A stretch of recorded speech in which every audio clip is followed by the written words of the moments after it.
hysteria that doesn't just trend online, it shuts down entire cities. A YouTube star with 33 million followers has caused absolute chaos on the Gold Coast. Police had to stop traffic and block off streets, and the stories flocked to catch a glimpse of iShowSpeed. Now, what if I told you that all of this, and I mean all of it, really started with just $1.79 and a random kid named Bradley?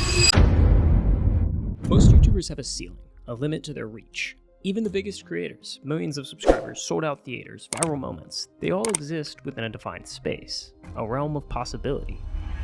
But then there's speed.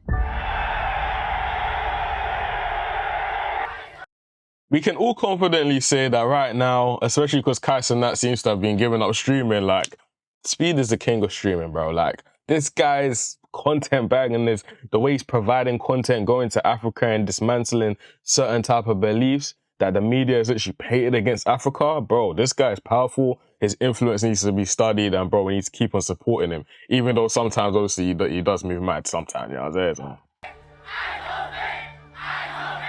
This isn't just influencer fame, this is something else. This is Michael Jackson in the 80s, Beatles in the 60s. But low key, bro, like when you actually deep it, like, we haven't really had crazy celebrities since those times, like before the internet, you know what I mean? Where you will hear that, look, a celebrity will literally go to a mall and the entire mall will have to literally shut down or literally be held at standstill, or like roads are shut down, things like that, because the person is in the area.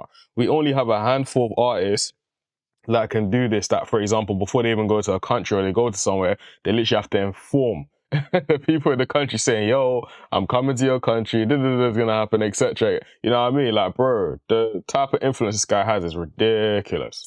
The kind of hysteria that doesn't just trend online, it shuts down entire cities. A YouTube star with 33 million followers has caused absolute chaos on the Gold Coast. Police had to stop traffic and block off streets, and the stories flocked to catch a glimpse of iShowSpeed.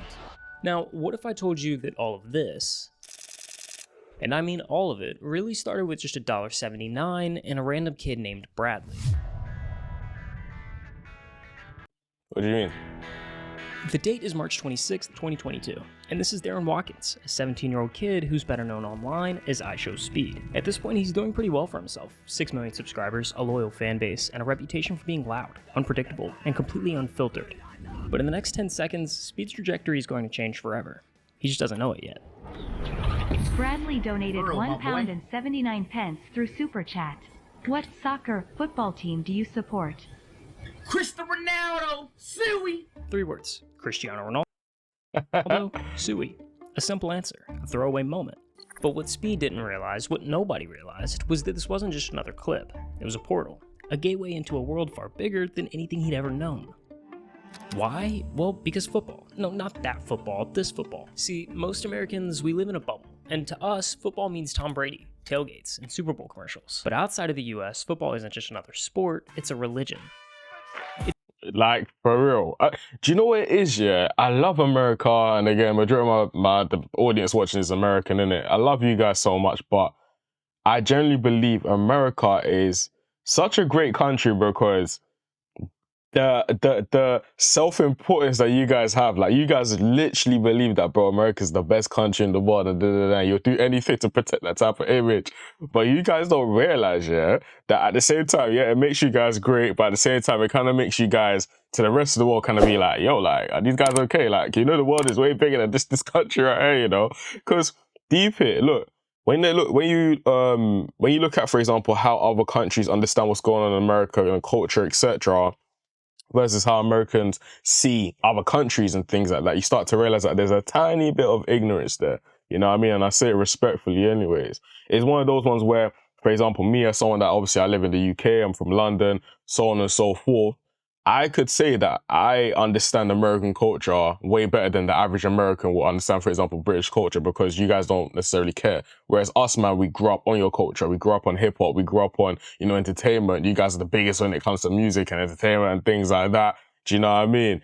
But something like soccer, yeah, people don't understand that, bro. Do you realize that football, so that's soccer, obviously you guys know that, so is one of the, I believe it is the biggest sport in the entire world, bro. Like, this is not a joke, you get it? So it makes sense as to why when he said Cristiano Ronaldo and he understood, you know, the whole football and stuff like that, people took him in because broski is mad. It's woven into the fabric of daily life. It's in the favelas of Brazil, where kids are dribbling barefoot on concrete, dreaming of being the next Neymar. It's in the alleyways of Paris, the packed streets of Lagos, the beaches of Thailand. It's the pulse of a country, the pride of a It's Lagos, by the way, not Lagos. city. And when that clip escaped the bubble, it hit the internet like a grenade. Reposts, retweets, millions upon millions of views. Overnight, Speed had stumbled into an audience he never even knew existed. Now, for my fellow Americans out Word, like, but I believe for an entire year, everyone was saying, Suey. It's crazy, bro. there, let me put this into perspective. The Super Bowl averages around 115 million viewers. Huge, right? But the World Cup, the 2022 final alone had 1.5 billion people watching. That's what I'm saying, bro. Fam, football's a big sport, you know, a very big market, you know what I mean? Me personally, I didn't get into it because, like, the team I was supporting is Liverpool. Back then, when I was in primary school, a little kid, yeah, we weren't necessarily in our glory days, just to say the least. So I was getting bullied left, right, and center, bro. It was ridiculous. You get it? So I just said, you know what, F it. I'm not gonna say to people I like football. I'm not gonna say to people what team I support because this is getting long. You know what I mean? Like, bro, it's ridiculous. Across the entire tournament, over 5 billion tuned in. Bradley didn't just donate $1.79, he unknowingly handed Speed a ticket to the biggest stage in the world. So Speed picked up a soccer ball for the first time, booted up FIFA, and something clicked. As he butchered players' names, lost his mind over pack openings, and celebrated every game like it was the UCL final, the football world didn't just watch, they embraced the chaos. Fans poured in from every corner of the globe, not just for the gameplay, but for the spectacle. And at the center of it all, one man, one obsession. Cristiano Ronaldo. Cristiano Ronaldo isn't just a soccer legend, he's the biggest name on the biggest stage in the entire world. Yeah. Over 1 billion followers across social platforms, more than any musician, actor, or influencer.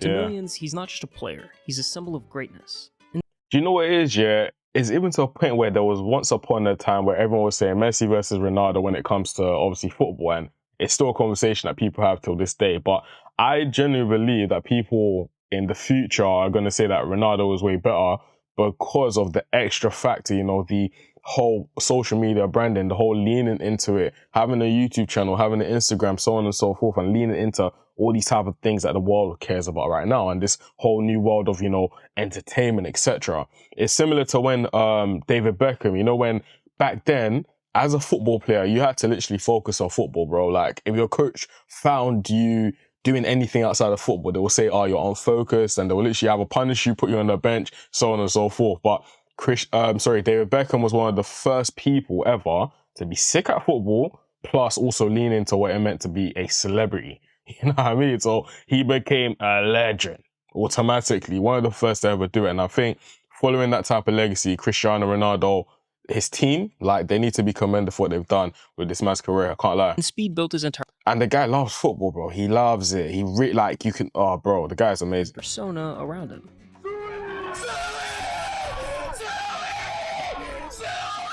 At first, it was just clips.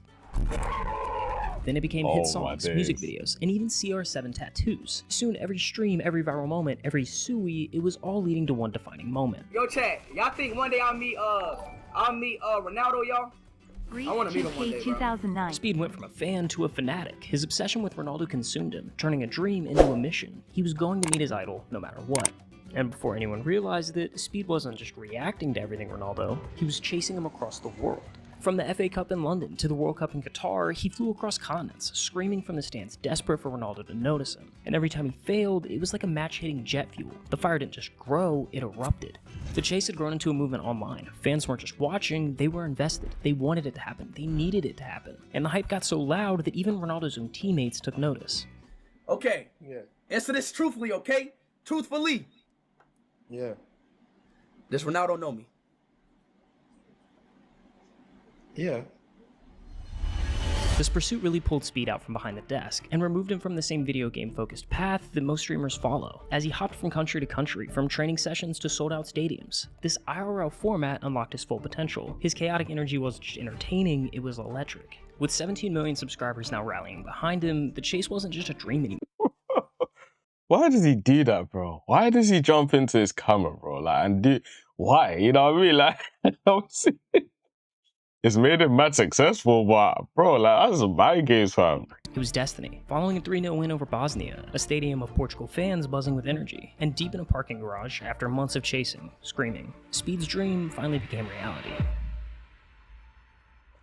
But So along the way, Speed started to notice something. He had fans back home, sure, but here, in the rest of the world, it was different. The energy, the crowds, the sheer scale of people showing up for him, it was unreal. So what did he do? Well, he basically started a global tour. Japan, the UK, India, Brazil, each destination was different, but the effect was the same. One day he was playing cricket in India, the next he was screaming Sui at the Ballon d'Or. He was embracing local culture, standing face to face with his audience, country by country, city by city. He wasn't just passing through, I can't lie, man. This is what I mean. Like the power of having an audience and pouring into them and just leaning into the things that they like you for. I know majority of celebrities and influencers, like they don't like doing that because they're just like, oh, I'm more than that, bro. No, lean into it, bro. Lean into it because your audience is gonna embrace you even more. But doing it in an authentic way, you can see that this guy really enjoys his cultures. Like the guy was in, I forgot the name of the African country, but he was, I don't want to butcher it anyways, but he was over there and he learned their, I think, if I'm not mistaken, it must have been South Africa, if I'm not mistaken, but he learned their dance automatically and just started doing the dance. And like, what? Like to Africans, bro, like, do you know how important dances are and how important, you know, music is, things like that. Like people are cultural. We like to have fun and stuff like that, you know what I mean? Like one thing I wish I did, yeah, was learn how to proper dance. Like, I don't care. When, man, obviously the YouTube channel takes off and obviously my businesses start doing the numbers and stuff like that, bro, I'm going to hire a dance instructor and start getting boogie. Like, you're mad. Do you know what I mean? I don't care. Like, I posted a TikTok video yesterday of me dancing to a song that I produced with an artist, like an Afrobeat song. I might even have to play it for you guys on there. Who knows? But, bro, when I did it on TikTok, people were like, yo, like, they're jiggy. They're like, yo. He was leaving behind entire waves of diehard fans. You get money because you look cute. At first, it seemed like a traveling circus. Wherever Speed went, people gathered, drawn in by the sheer unpredictability of Speed's stream. They just wanted to watch, to see the chaos unfold in real time, to witness whatever unpredictable thing that he would do next. Was there a moment when you were just starting out where you're like, oh wow, like my streams feel different now? It's not just me like in Ohio or traveling to a few locations, it's like feels bigger than before? I think when I did my first Euro tour. In the summer of 2024, Speed set his sights on something bigger, a full-scale tour spanning across half of Europe, 18 countries in 30 days. From trying a doner kebab in Germany to meeting the Prime Minister of Albania to playing soccer in the streets of Poland, every stop became a landmark moment. Fans sprinted through miles, weaving through traffic, desperately trying to be a part of the action. Yo, what is this, bro? 25, 26, and 27 million subscribers. All milestones that take most YouTubers a lifetime to reach, yet Speed was hitting them like clockwork, gaining over 2 million subscribers in a single month. I want to thank every country, Poland, Austria, Switzerland, Belgium, Netherlands. His fan base wasn't just growing, it was erupting. And the thing that people like, because obviously you're always hearing that our streaming is easy and the easiest job and content create. Bro, like, I'm cool with a lot of successful streamers and YouTubers and stuff. And bro, when I tell you, it's not easy, fam. When I see their work rate, I'm just like, broski, I need to do better, fam. Like, if man really wants to take this reaction channel and etc. to the next level, I need to go 10x because the amount of work that these guys are putting in to stay relevant, to stay on top of trends, to keep on feeding their audience and feed their fan base is ridiculous. We now combine that with touring as well, my bro, what? I was having a conversation the other day with a few of my boys. They play for some of like Africa's biggest artists. Like some of them play for like Burna Boy.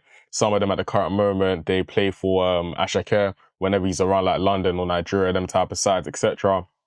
So they were just telling me like what it's like to just tour and type of like bro, literally in one day, you can go from one country, play, all of a sudden you're hopping on the plane, you're hopping inside the car to, not a car, but like a bus or whatever, a coach, to another show. And then sometimes you have to do like 2-3 shows in a day.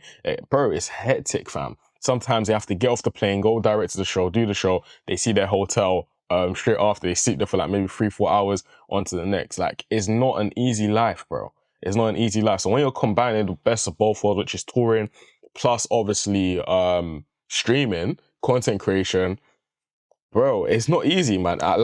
That's the reason why when you can see someone like Kais and that, like he's kind of going away from streaming and going into this more self-development bag. I need to do a video regarding that, man.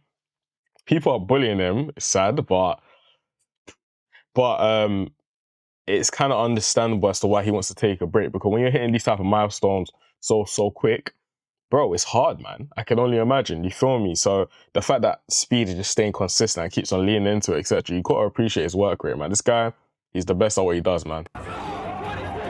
And funny enough, all the people that criticize him, especially the bigger streamers as well, bro, they're just literally behind their computer all day, and they have all these things to say, but bro, they won't meet their fans. You know what I mean? They won't do all these other things for their fans. So let's have some respect, bro, and give respect where it's due, man. Come on, man. And every other day, he popped into a new country, and with each stop, the crowd swelled. Their energy was insane. But there's a fine line between fandom and frenzy.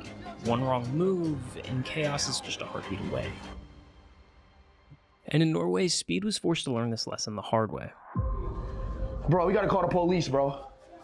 We gotta call the police. There's no way we get out of this. In Norway, a crowd grew so fast that it took just 9 minutes and 6 seconds to swallow Speed and his team whole, trapping them inside of a souvenir shop. And with nowhere to go, no security strong enough to stop the swarm, the only way out was to force through it.